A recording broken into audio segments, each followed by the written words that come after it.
Hi there, I'm Beth, and today I've been challenged by one of my friends to do a back-to-school themed fashion show. Marna from Dolls Rescued has challenged Jay from J Dolls, Tammy at Peace Craft Dolls, and myself. You may have seen our burlap fashion show back in May, and this will work much the same way.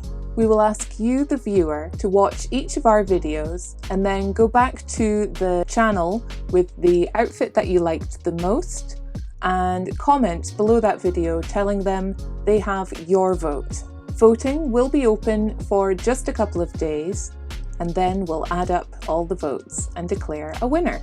We'll each be posting a short update video on Monday the 23rd of August, letting you know who had the most votes.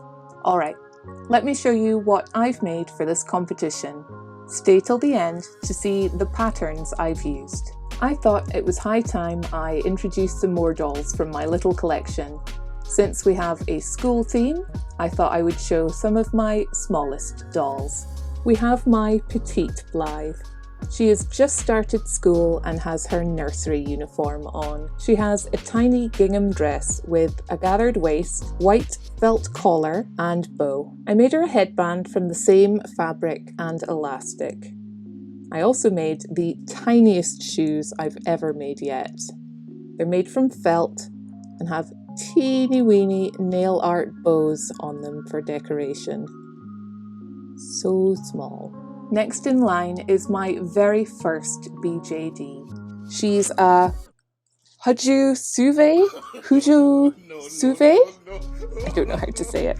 I became obsessed with BJDs somewhere around 2010, having seen Marina Bichkova's Enchanted Dolls. I desperately wanted one and started with the smallest, cheapest one I could justify at the time.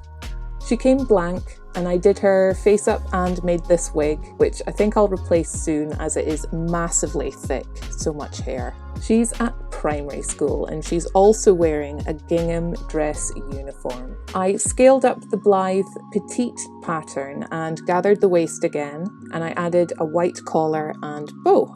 She also has tiny shoes with bows on the front and a matching green hair bow made specially. Also at primary school is my second ever BJD, Pong Pong the Pukifee.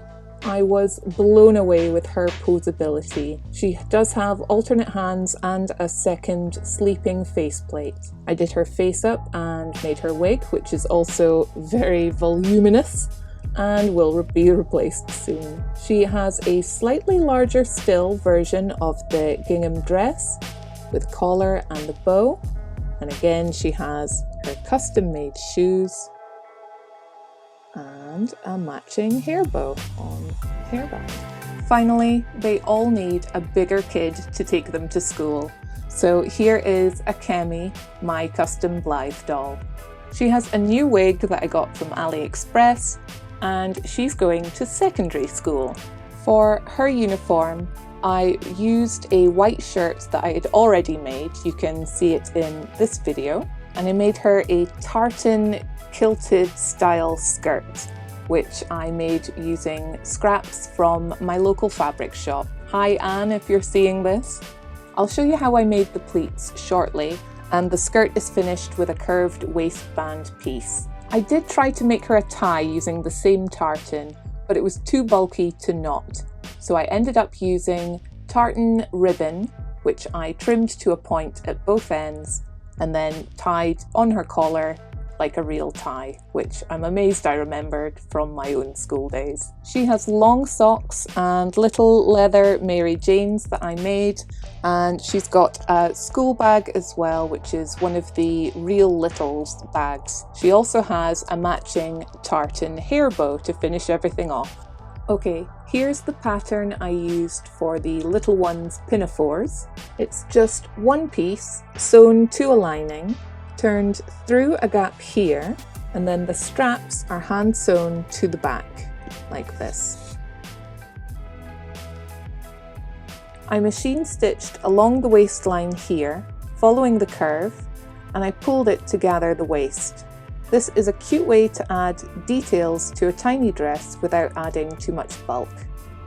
The collars are cut from felt and are glued or hand-stitched to the neckline. You can close up the back with Velcro, buttons or snaps. Here's how I made the kilt-style skirt. I used these little popsicle sticks taped together to keep the size even, like this. I did this on my ironing board. I'm starting from the furthest away end. I turn to create a pleat. I would hold it, slide the popsicles out, and then press the pleat flat with the iron. I put them back on. You've probably seen people do this with a fork, but I couldn't get small enough pleats with any of the forks that I have. And again, I would turn, slide it out, and press. And I would always make sure there are only ever the 3 layers of fabric, like this, and that they never overlapped on top of each other, so the pleats are spread out like that if you look side on. This section was then inserted into this waistband. Again, it's 2 pieces. I would stitch all the way around, leaving a space here. Turn the whole band through and press it well with the iron. I would then unpick the stitching from here to here and here to here, leaving that open for the pleated section to be inserted and then top stitched into place. And again, it can be closed with any kind of fastening you like. The tiny felt shoes were made like this. I would draw around the doll's foot in black felt to create a sole piece. I would use this guide to cut out a U shape of the upper felt fabric, and I would cut a slit down the center almost all the way of that U shape. Then you sort of fold it flat on itself, hold it against the doll's foot, trim off any excess from the U shape, and then sew that back center close, just hand stitched. I would then flip that through so that the raw edges are on the inside, and then hold it against the sole piece and just hand stitch lots of little tiny stitches all the way around to attach it to the sole. For the slightly larger doll shoes, I would cut a slit and end that with a teardrop shape, so it gives a nicer shape on the toe.